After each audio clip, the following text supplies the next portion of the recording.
Chapter 5. Our Real Identity Beyond Theory.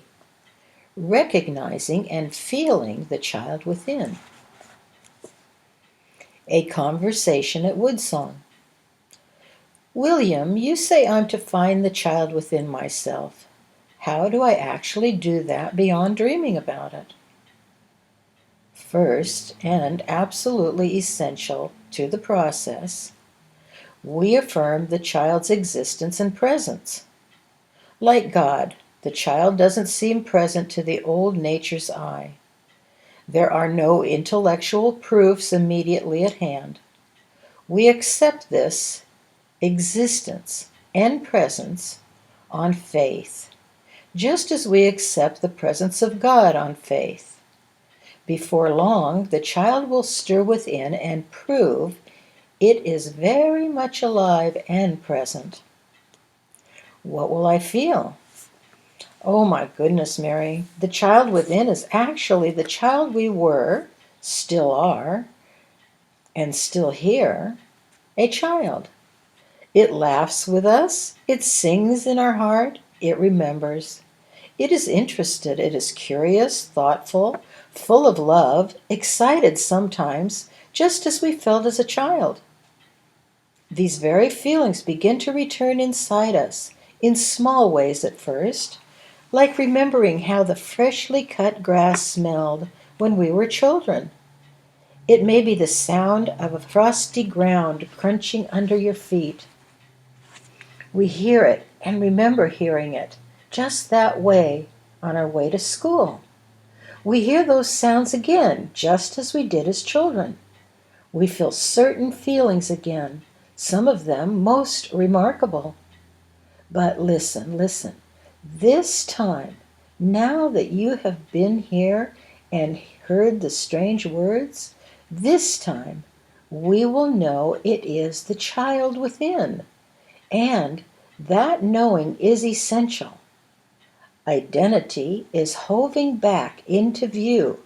This time we know it is the original child coming back to consciousness, stirring and renewing itself. This time we know it is the real of us coming again to reprove the nature of reality. It is coming to enliven us, and we are glad. That sounds wonderful, William. What do I do first? Mary, we just said, we affirm the child's presence within us. We admit wholly, fully, faithfully that the child still lives right here, right now, where we are.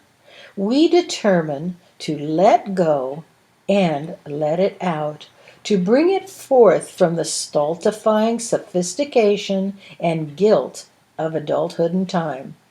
You see, the child of God is here, our real identity, our original identity.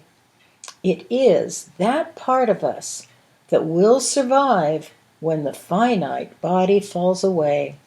It is the soul of us that existed before this tangible body came into being. Before Abraham was, the child of God is. We are it. This child is still in us, you say? Is this the soul that religion speaks of? Yes, precisely that. And isn't it wonderful to finally know what that mysterious and nebulous concept is all about?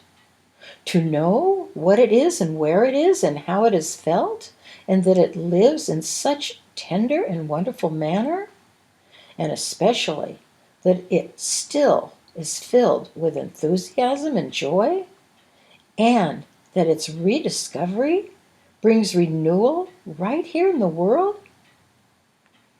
This certainly puts the notion of immortal soul in another light, doesn't it? It clarifies the doctrinal and theological statement, doesn't it? Yes, but much more, Mary. We are finally doing what we are supposed to be doing. Lest ye become as children, you will in no wise enter the kingdom of heaven. And remember another statement as well: a child shall lead them.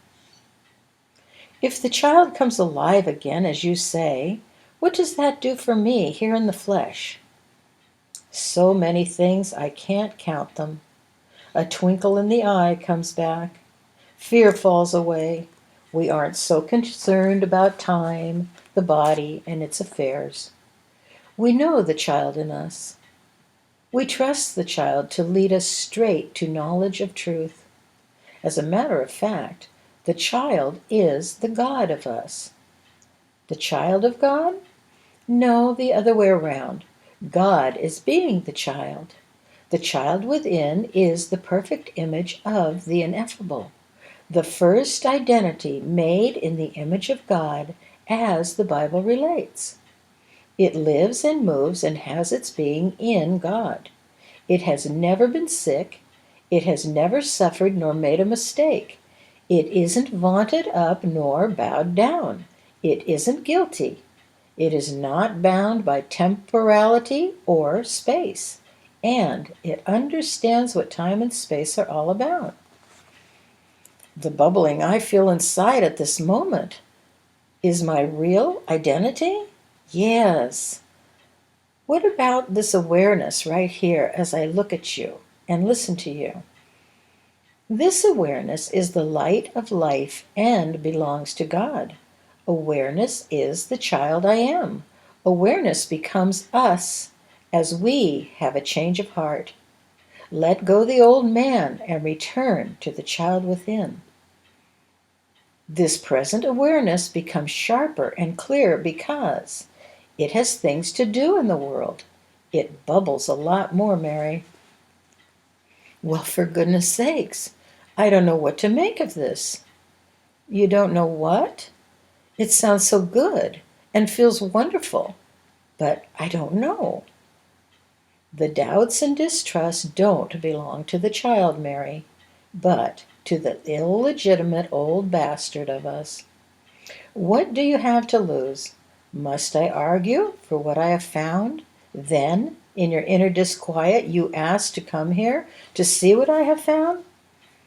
Why do you doubt me? Doubting, distrusting, and forgetting the child identity has backed us up against the wall, struggling in the world, bowed down with grief, depression, fear, guilt, and age. All the while, the child in us is here, waiting to get up again. The child leads us in the time and space world to this one or that one. And the child within has brought you to me. And together, just to hear these words, why doubt that? Did you come here looking for things to approve or disapprove first? Are you sampling wines until you find one that you like? I'm here out of curiosity, William, to see if you are genuine. Mary, you have found more than that. You have found the keys to the kingdom and to your very life, provided you can bring yourself to believe what you are hearing. Put the words to the test and go where the child of yourself leads. William, on the one hand, it sounds so easy, maybe too much like the things I heard in church. They use other words, of course, soul instead of child. And that's the rub here, I think. I don't like things theological or religious. At the root, yours is a new theology or a restatement of old theology. I don't quite know which. What happened to all the absolute metaphysics you wrote for so many years? Nothing has happened to it, Mary. The subjective message is entirely intact. It was and is correct as far as subjectivism goes, but metaphysics is only a part of the grand mystery. One eventually breaks through subjectivism and its metaphysics into the green field of simplicity again, finally knowing what the complexity was for and about. The bottom line of it all is this magnificent simplicity of identity we are talking about this morning here under the Alabama pines. The child has dominion. The child is the place of exchange, within and without, above and below, first and last, male and female, tangible and intangible. The child leads us consciously to all truth. We find the child within ourselves. This is no new theology. This is not a new religious view or new doctrine. It is the secret fact that doesn't miss the mark, as religion and metaphysics have missed. I am baffled, William. I just don't know. Well, think about it, Mary.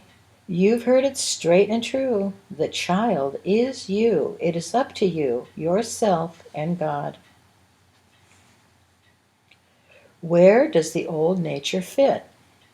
Unfortunately, as it seems, we manage to insert an impostor between the child and Godhead inside, and between the child and the world outside. We surround the child with the shell of identity, the old man who has his ideas about things, and that is where our trouble lies. To try to get rid of the old nature first, as religion and metaphysical instruction has us doing, is to enter a void without vision of the child. We find the child first, then the old nature falls away as the morning mist along the river vanishes in the sunshine of a new day. To find the child is to end the domination of the old man, and there is no other way. Ah, but the world finding is soon to begin. Man has grown in time's field, the original seed forgotten. Now the new seed is forming inside the bowls, and it is nearly time for the awakening harvest. Know what is before your eyes. Along the slopes of Dashan, we identify as a mortal, an ego, and are faced with all the problems inherent in that limited belief. On the world's slopes, we struggle with opposites assailing us from all directions. Atop Dashan, where the child takes us and becomes us, quickly we stand with the entire world under our feet, having dominion over everything we understand. Our way to that promised dominion is to let the eternal child, which is there and everywhere in time and space already, come to us, confirm our rightful identity, and prove that we are indeed the child of God atop the mountain. That confirmation appears to the old nature of us as a speeding up of the climb to understanding, even as you may sense already as you read these words. Then it comes as wonder upon wonder happening in our affairs, not all of them easy, until the old nature vanishes like the nothing it is, leaving us atop Dashan, our head in reality, our feet upon reality's confirmation. Can you remember? The child has a special way to act in the world. Can you remember? There was no worry about where the next meal was coming from. There was no worry about the heat or the cold. There was no concern for the body. There was constant expectancy. There was constant looking and examining and enjoying every new thing. All of this is a way we can feel and act again because the child within brings us back to life. Truly, the whole secret very nearly lies couched in the simple wonder of childlike expectancy. That is it. Expectancy. Expectancy. Of what? Good. Just that. Not good as one personally believes it should be, not good as anyone has outlined it to mean, not good as prescribed personal determinations, but good however it appears. Does good appear just because the child expects it? It appears whether we expect it or not, but the expectation allows us to see it because we are looking for it around every turn and over every hill. When we sit down to rest, there it is in front of our nose. A letter. Dear Mr. Samuel, I send these words to you because I know you will understand them. There is a wonderful feeling here in the far west, and it is getting into my soul. That is, the child I used to be is coming back for me again. It has started happening again during the past few days. It is happening right now, as a matter of fact. How to describe this feeling?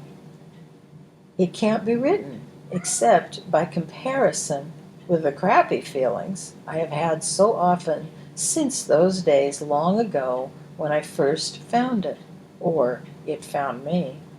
But I couldn't believe it. It is this, as nearly as I can write it.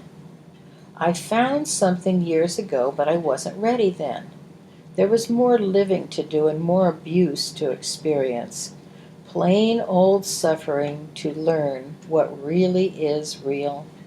So, with God's mysterious way, I built a great wall around myself to inhibit it all until I could really do with it as I should. Now, it has started coming back again. It is coming back again, and I am full of joy because now I know what it is. Lying on the bed a short time ago, I went back in my mind to those days when I felt this way before. I heard someone sawing a board and remembered when I was sawing boards for my Spring Street house. I feel that something now as I did then, through and through. I am hearing sounds as I heard them then. I am feeling in the heart of me as I felt then. Even the air smells the way it did when I was a young man in time. It is coming back. It hasn't gone as I thought. I am feeling the child inside myself again. You said I would.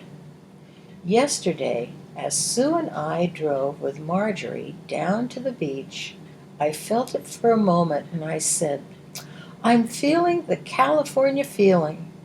But no one knew what I meant, and I couldn't tell them. Then again, later, as we walked along the block, just for a second, now again this afternoon. And it is lingering longer. It is staying. It is coming back. Thank God it is coming back. How can I ever tell anyone what it means to move backward and forward in time like this? People will think I'm insane. But the child I am is coming back, and this is what I meant when I told Sue and Marjorie that, if I could feel like this all the time, I just might live forever. Something wonderful is happening. The feeling of yore, like love, is coming back, full-fledged, shaken together, and running over. This time I will run with it, as you said, Bill, and let it take me to the top of the mountain. Bill Samuel, as you write in your journal so often, so now I write in mine. Thank you, Father. Thank you, Lord of light and life. This is indeed mysterious and marvelous. P.S. It is months since the above was written. I have hesitated sending such a crazy mixed-up letter. Dear Lord, I feel the child still. Even now, as I read the words above and as I write these, it has happened exactly as you said, Bill. The child is alive and kicking. Oh, yes, he has come out from the world's burial, and I am alive again. The feeling within, the child my friend is finding, is the guide to life. It is the Christos, Gnosis, and, when accepted as one's identity, the Logos itself. Another letter. Dear William, today is my 80th birthday, and I'm spending part of it writing this letter to you. As everyone always says, it doesn't seem possible that so much time has passed since those first days I remember in the little crib with my Mother Goose characters on the headboard. Time flies so swiftly. But that doesn't matter anymore because now I know that time is not real. And I will have this known too. This old body may be pushing 80 years, but the spirit of me is the eternal, ageless child. The fingers are stiff and the muscles weak, but that spirit is as frisky as ever. As a matter of fact, that child inside is better than it used to be. It has had half a century of rest, buried under the world's trash pile of guilt. Thank you for helping me rediscover the little girl still here and leading me to new heights of insight. Joyfully I am. It is possible to see God's good in everything. Everything pertaining to the mystery has to do with looking for good everywhere. The ability to do this is all so very simple and childlike that the old nature of us doesn't want to believe it is even possible. What a wonderful mystery it is, hidden all those years in simplicity and clothed in childlikeness. The little child looks out to the world for its instructions. The adult turns within and struggles there until, when the child is found, he looks outward again in new and constant anticipation of good. It is a strange demand. The intellect insists to look for good when there is so little good to be seen anywhere. The world is about to explode. Civilization teeters on the brink of annihilation. Where is good in any of this? I look about and see the horror. Not good. Look at the newspapers and the newscasts on television. Is there any good there? There is that wonderful statement of Jesus found in the Gospel of Thomas. He says to Thomas, he speaks to the anticipation of good. The angels and the prophets will come to you, and they will give you what is yours. At first thought, the metaphysician or theologian might argue that the anticipation of good is to deny its presence right here before our eyes. It is just the opposite of such denial. It is to look at everything and search for the grand good there. That good is sometimes obvious. We see it quickly in the long-lost gold ring hiding in the garden. It isn't as easy to see it in the gray stone we've just bumped our foot on. The pitfalls and stumbling blocks, the angry politicians, the shouting demonstrators and terrorists occlude the perception of good here. Or, so it seems at first, until we make the breakthrough. After a time of looking for good in the world, we begin to see it everywhere, everywhere. Good comes to confirm itself for those who look for it and seek it, and seek the wisdom in God's creation round about. Haven't we been proclaiming all these years that God, good, is everywhere? And hasn't the mystic been whispering that God is all? All means what it says. If God is all and God is good, there is good in everything. And there is. Make me prove it. I have very nearly found it in everything. The anticipation of good. This experience I am living has grown into something quite beyond words. No hyperbole here. Exactly the way it is. Simply an explosion of inner joy and a continuing confirmation of that joy beyond anything I had ever known except for the briefest moments. Oh, how to say this and why? I answer the why quickly. I write as a marker for my others who dream of such joy. It is true, it happens. It isn't just a dream of desire along the way. I do not know how lasting in the world's time it will seem to be, but my life has been made full. The other evening, at a lovely lady's house, one of the guests spoke of going to a concert and suddenly getting caught up in the glorious tingling thrill of joy and delight. Her eyes sparkled as she told of it. Everyone could see her tears of reminiscence and knew what a genuine joy she spoke of. Then she fell silent, her eyes closed, and I heard myself saying, "That's it. That is the joy of the experience everyone calls enlightenment." Some speak of it as illumination, sparks from the child within. First, we recognize those fleeting moments and acknowledge them for being the light of life they are.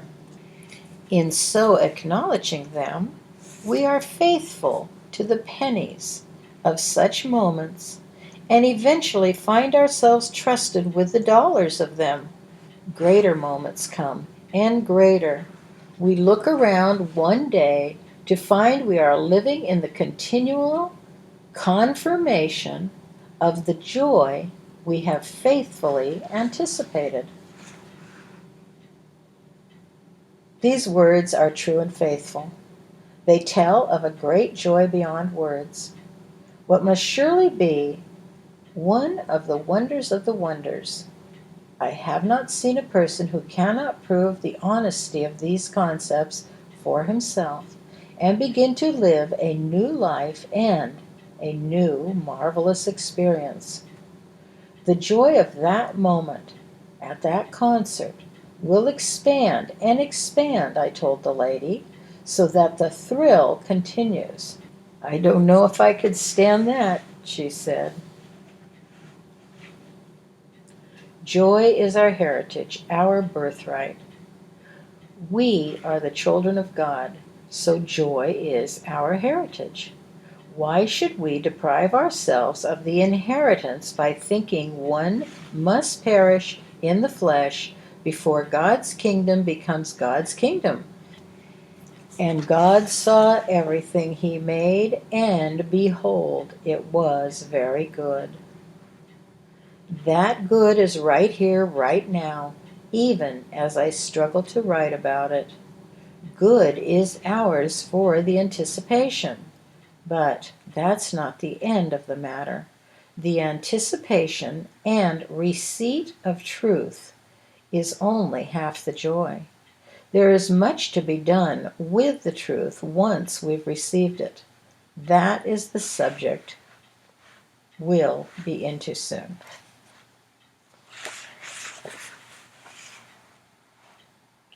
Walking with the child. Dear Rebecca, sit easy as you read this. Clearly, you are a lovely lady, clean and decent and pure, worthy of my secrets. I cannot wave a wand and make all pain and anguish go away, but they will go away. Line upon line, precept upon precept, here a little, there a little. If anyone has ever attained to the secret of the child within without human anguish, I have never seen or heard of him. Blessed is the man who has suffered. He has found the life. Rebecca, be assured that your inner turmoil is not in vain. It is not for nothing. It is not anything you are guilty for. Rather, it has been as necessary for you as it was for me, as it is to every small and large creature emerging from its self-spun darkness. Here's a mystery. The little girl of yourself is still present within you. In the world's belief, the child of us gives way to adulthood with all the anguish of growing up, growing older, marriage, non-marriage, family, all the rest of the world's tribulations. But the little girl of you is still very much alive, Rebecca. I ask you to do the following, which will prove it. If you take a quiet walk this evening, the child of you will go with you. If you let her, she will see the pathway, the grass, the trees, and the mountains for you, just as you remember her seeing them when you were an absolutely carefree child. Anticipate that as you go for your walk. If you walk quietly tonight, mindful of the child of yourself, she will let you hear the distant sounds and smell the evening fragrances exactly as she let you hear them and enjoy them when you were that wonderful 7 years old. Gentle Rebecca, that little girl you were doesn't feel the anguish of the world nor anything wayward. The pure, simple, credulous, pristine child of us doesn't give two hoots about religion or mysticism or human problems. She holds God's hand eternally, fearlessly, joyfully, calmly, filled with the awe and wonder, excitement and surging love. That is the child I send this letter to. That is the child I know you were originally and are now. That is the child you know you are as well. She is the one I saw when the first time I met you those years ago. She hasn't gone anywhere. She hasn't been destroyed by time, guilt, mistakes, age, or anything else. The child of us seems to leave us in human time. It is supposed to, hidden for a long time and time, thence to be rediscovered and reborn right out here in time's sequential unfolding. She is the original Christ child of us, closer than fingers and toes, closer than breathing, waiting to be re-acknowledged, called forth, and rediscovered. Walk with her tonight, Rebecca. Look at the stars as you did those years ago. Be still and patient. Something will stir within. You will feel something deep within yourself. That greater than sensual marvel stirring within is the Christ child of yourself telling you that you are coming alive again and coming home again, that your longings can be fulfilled, that you have important things to do here in this arena of time and space. Hear me once again, Rebecca, with the strawberry hair. Your own childhood self is still alive. You will be looking at the world through those eyes again. I promise you that because I know what I have found for myself. The child of you is the child of me, is the child of every man, lest we become as children, it is said. Tonight, in the quiet of your walk, feel that grand marvel within yourself, nothing less than the kingdom of heaven itself. That marvel we feel can grow into something 100 times more marvelous than anything we have ever imagined before. You and I are holding hands there, Becky. We are one with God and with all children. We joy uninhibitedly with a holy delight within. Religion knows a little about the child, but has rather misdirected attention to a figure out there in linear history. Metaphysics knows nothing of the child at all. Isn't that interesting? But don't misunderstand, metaphysics is subjectively correct. It is a part of the mystery. Religion's misdirection is correctly part of the mystery, too. I have more to tell you as you find the child. Your time will come, lady who laughs and cries and worries about her children. The first child to concern yourself with is this one within. That one takes care of the others. Walk through the door tonight, Rebecca. Walk on beyond your fears. See how very much alive you are still. Something wonderful will walk with you tonight. Watch and see. Love from Woodsong on a misty morning. Birds singing extra special for you and me and everyone. Old Han, Master of Kwang-se Province. From the Soldier's Notebook. The teacher was in a mystical mood the day the important metaphysician arrived. I recorded the words carefully and write them here. Han said, "There is a flame within us. It burns bright at times, and we feel it mightily. When it burns, we are warmed through and through. There is a child within us. When it stirs, we are brought alive. There is a bright light within. It comes ever closer as we get closer to the child, bringing a power with it that makes everything new. Between the flame and the child and the very bright light, nothing else is so real. The world falls away from them, line upon line, precept upon precept, here a little, there a little. I marvel at the wonderful plan that made me out of these three.